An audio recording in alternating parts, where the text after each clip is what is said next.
His Holiness the Dalai Lama has said that real compassion comes from seeing the suffering of others, and you feel a sense of responsibility. You want to do something for them. The more we care for the happiness of others, the greater is our own sense of well-being. In Buddhism, this attitude of wishing to give ultimate benefit to others as much as possible is called bodhicitta. It's the heart of Buddhist practice. Now, we all know an eye for an eye only makes the world blind. We hear this wisdom, but how can we really practice it? Buddha taught accessible methods for how to transform every heart, no matter how wounded, into one that only thinks of benefiting others. Join us as we learn how to develop this profound compassion.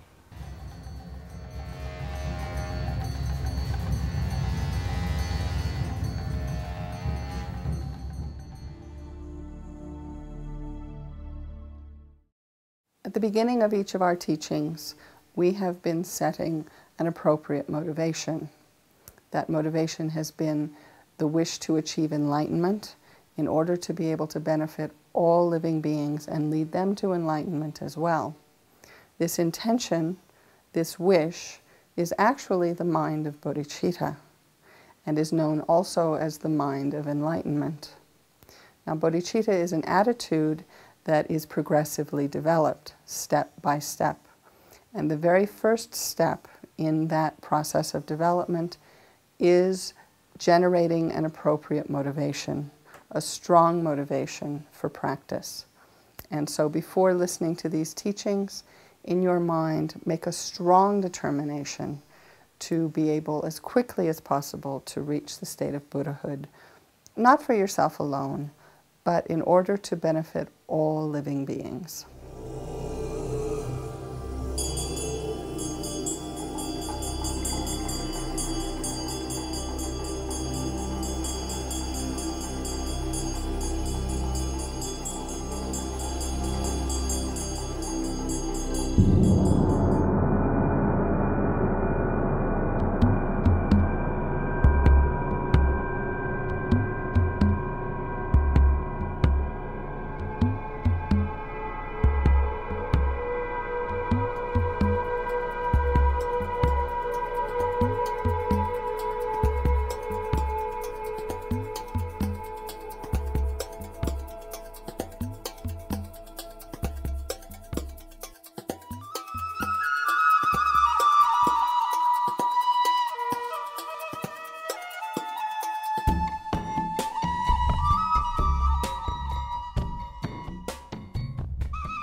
So once you have that kind of true understanding of the nature of suffering with relation to one's own existence, then you extend that understanding, that recognition towards all other sentient beings and reflect upon their status as suffering beings, and then cultivate the wish that just as you yourself wish to attain freedom from the suffering, so too all of these sentient beings wish to be free from suffering. And so in that way you cultivate a great compassion and the wish that all sentient beings enjoy happiness, which is the freedom from suffering. That is the loving kindness. So on the basis of compassion that wishes others to be free of suffering, and loving kindness that wishes others to enjoy happiness, then you cultivate a sense of a special responsibility.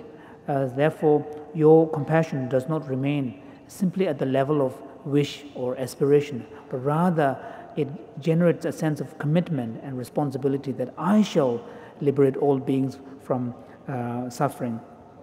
And this kind of extraordinary sense of responsibility will lead to the eventual realization of bodhicitta, which is the altruistic intention, aspiring to attain Buddhahood for the benefit of all beings. The bodhicitta is like the central axle of the Mahayana path. So therefore, it is this factor of bodhicitta which determines whether or not you are within the fold or outside the fold of the Bodhisattva practitioners. So if you lack the bodhicitta, this altruistic intention, no matter how other powerful practices that you may have, such as the realization of emptiness, even direct realization of emptiness, or even nirvana that you may have attained, none of these practices become the conduct of a bodhisattva. When you have the quality of bodhicitta, realization of bodhicitta, then even a simple act of virtue, such as feeding the ants, giving food to the ants, which may seem a kind of an insignificant activity, but because of your bodhicitta motivation, this altruistic intention, even these simple acts are transformed into conditions for attainment of full enlightenment. And so in a way it is like an elixir that transforms base metals into gold.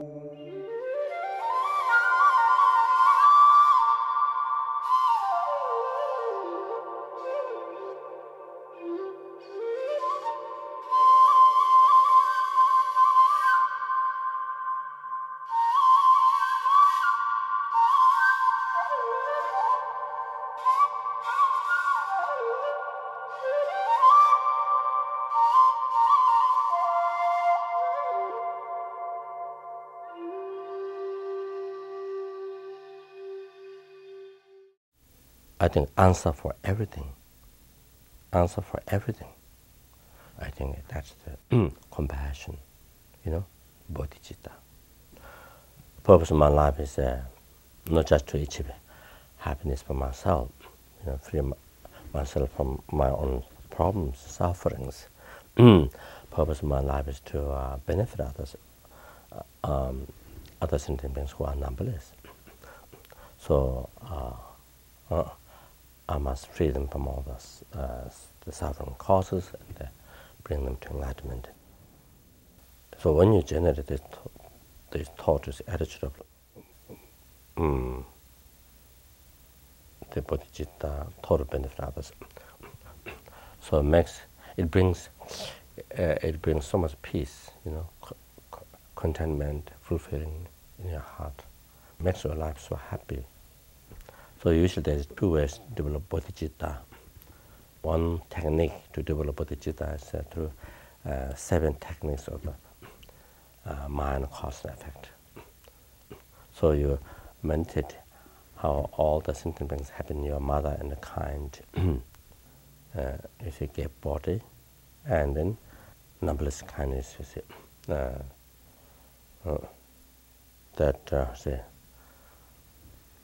protect one's life from dangers. The numberless kindness gave education, numberless kindness,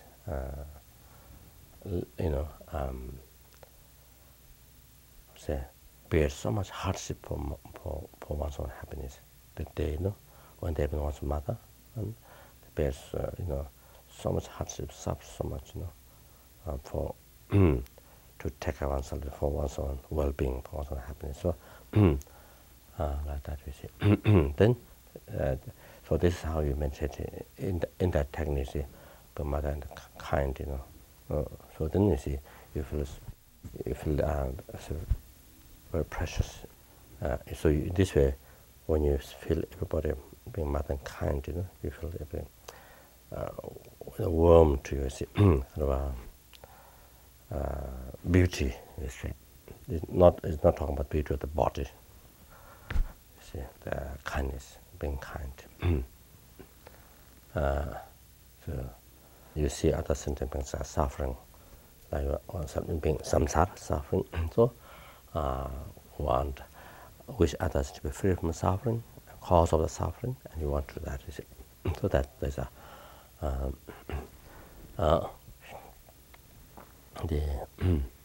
when you take the responsibility on yourself, to cause happiness others, that's the mahana, the loving kindness. And this is my turn. This is my turn is to help them. So I must free them from all. You see, I will free them from all the sentient beings, with all the sentient beings without exception, from all the suffering and causes, bring them to enlightenment by myself alone. So you take the full responsibility on yourself. Then, the success of that, there's no other way except first myself to achieve enlightenment. so that when that thought rises naturally, day and night, you see, without any effort, just while you are, eating, walking, and this thought naturally rises. Like the you see, mother whose child fell in the fire or drowned, you see, in the river or you see, oceans, something like that. Then mother, while she's eating, while she's walking, all the time, constantly she think of that child to save. You see, that without any effort, just continues. So that is thought to, and then you see, so like that you see, thought to achieve enlightenment. To free the sentient beings from all the suffering causes and bring them to enlightenment. So that time the one has a realization bodhicitta. So, but without bodhicitta, we can't achieve enlightenment. So you can see now clear, without compassion, cannot achieve enlightenment yourself, and cannot enlighten. You see, cannot liberate all the sentient beings from all the sufferings and bring them to enlightenment. Cannot be profitable to the sentient beings. So therefore, it's now here the compassion is the most important thing in the life.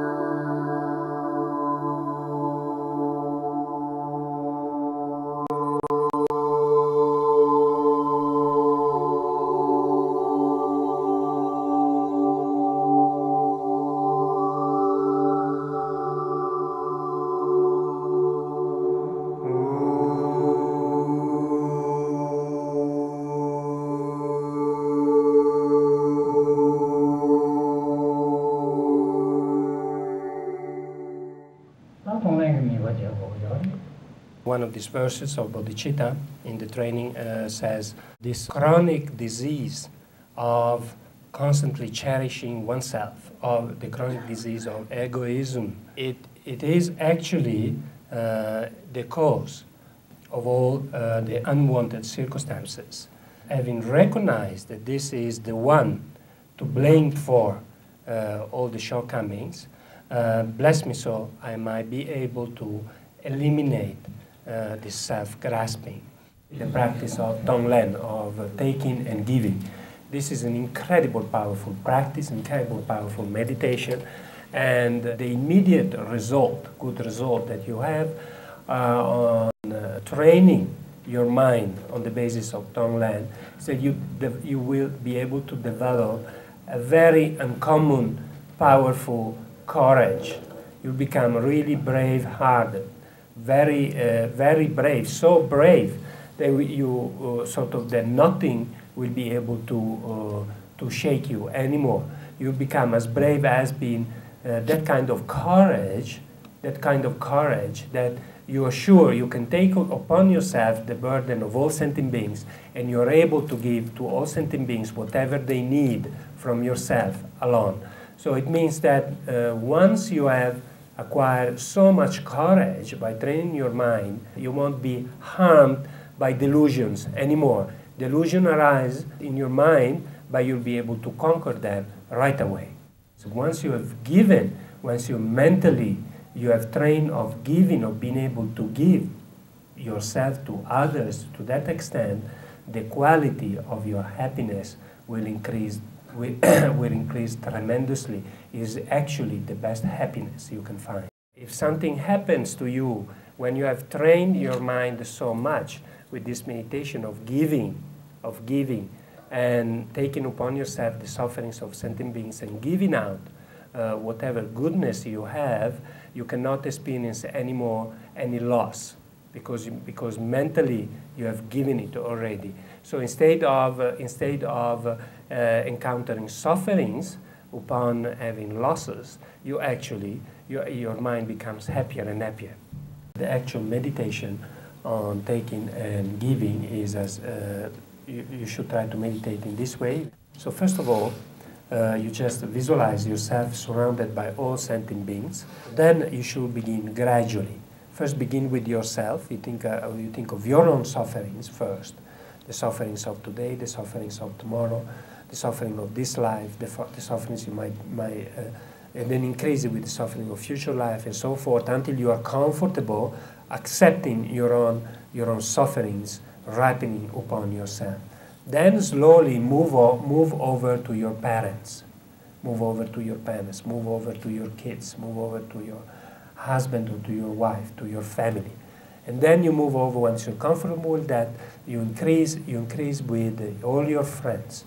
Once you're comfortable with that, you increase with all your enemies. And once you're comfortable with that, you increase with all the strangers, all the human beings. Then once you're comfortable with that, you increase with all the animals, and so on and so forth. You gradually build up the strength of your courage and your meditation until you're able to embrace all sentient beings. The meditation of taking and giving. In Tibetan, actually, Stone Land means giving and taking. But from the point of view of the practice, you first take and then give. You first take upon yourself and then you give out. So once you have this, on the basis of this feeling of compassion, begin to think that all these sufferings, the sufferings of the hell beings, of cold and heat, the sufferings of hunger and thirst, of the predators and so on, each of them, for each sentient beings, think that they come out of these sentient beings like a huge black cloud. And in the nature is the sufferings of the sentient beings and the causes, all those non-virtuous actions which bring as a result that type of suffering, and they just ripen on you. They just absorb right in the center of the heart where the self-cherishing thought stays, right there, and destroys it. They think that it ripens completely everything on yourself. And by doing this, think that I'm freeing all my mother sentient beings from their sufferings. They're ripening upon me right now.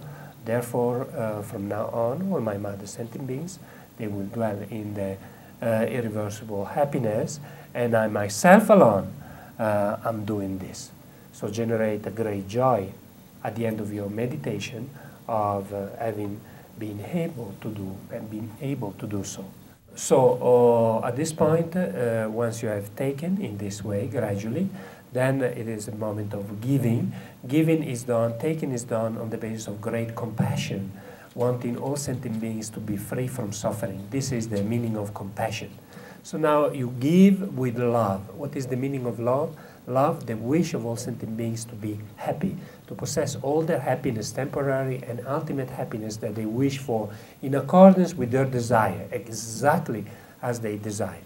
By using your breath with your visualization, mounting it with love and compassion to give and to take, it becomes quite powerful and a quick method to realize the mind of enlightenment.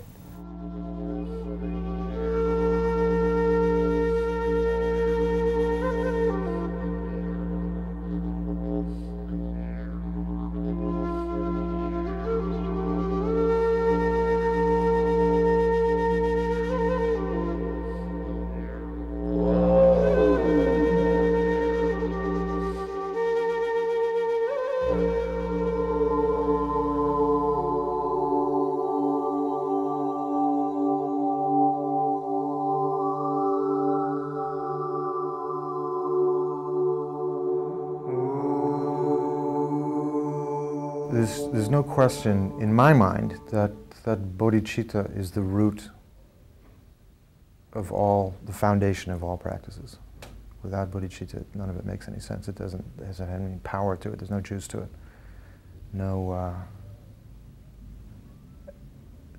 From my experience, there's no transformative effect to meditation without developing compassion.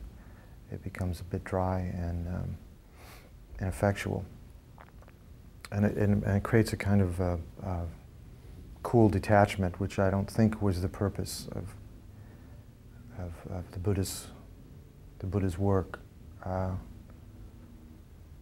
Ultimately, the work that is achieved through the various practices is to break down all barriers And there's no more tangible one than breaking down the barriers to having a compassionate, open heart to all beings, insects and enemies included. To begin to approach a new kind of relationship with them, to me, really is the beginning of practice. There's a very powerful practice that, simple practice, that I started using years and years and years ago. And it was simply every creature that I met, whether it was a person, an insect, whatever it may be, the first thought that I allowed myself to generate towards that other being was, I wish you happiness. Very simple thing, but make sure that the very first thought you have is, I wish you happiness. And how that totally transforms what happens after that point with this other person. This is my own experience. I see this very clearly. Now, sometimes it's extremely difficult. You're faced with an enemy. You're faced with an immediate physical situation where something is in your face. It becomes very difficult. That's where the meditative process of being able to stop the arisal of an afflictive emotion becomes really important. That there is an immediate space that you can create where you can see it arise. And before it actually takes you over, you're able to transform it. Okay, see it for what it is. That this is ignorance being manifest. This anger is nothing more than ignorance. From my side and their side. Transform it, let it go. Transform it, turn it into love. I wish you happiness. If you just try that, what an extraordinary difference everything makes.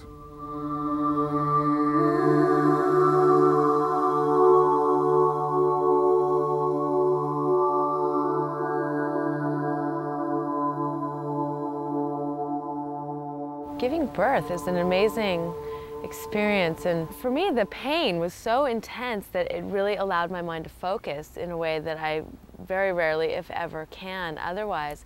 And so during the process of birth, when a contraction would come and it would just be so intense and so painful, that was really the only time I've ever been able to practice Tonglen in a way that I felt like it was really powerful, and it was really affecting my mind, and it was the only thing that allowed my mind to get through that process. Because if I would freak out and lose concentration for a minute, the pain would just be so overwhelming I couldn't handle it. But then if I could just think of all the others out there who had either experienced that kind of pain in similar situations, or the numerous other kinds of pain that people are experiencing all the time, and I could think of trying to take on their suffering and to experience it and take it away from them in what I was feeling, it somehow helped to keep it much more focused, and it helped to keep it bearable. I got a tiny taste during that process of how powerful Tonglen can be, and how amazing, like if you really practice that all the time, and you just, or as a regular daily practice even, it would just change how you viewed the world so much. And then I think as a parent, you start to get a little opportunity to do that in the waking time. It's probably in practice, in being around my daughter, that's probably the only time really that I'll have a desire and she'll have an opposing desire, and I'll give in and do what she needs before I'll do what I need. And so it's nice to see that. And it's amazing to imagine what it would be like to have that feeling towards every other being, you know, on the planet. And you can see some of these teachers that do have that feeling towards every being on the planet, and it's amazing.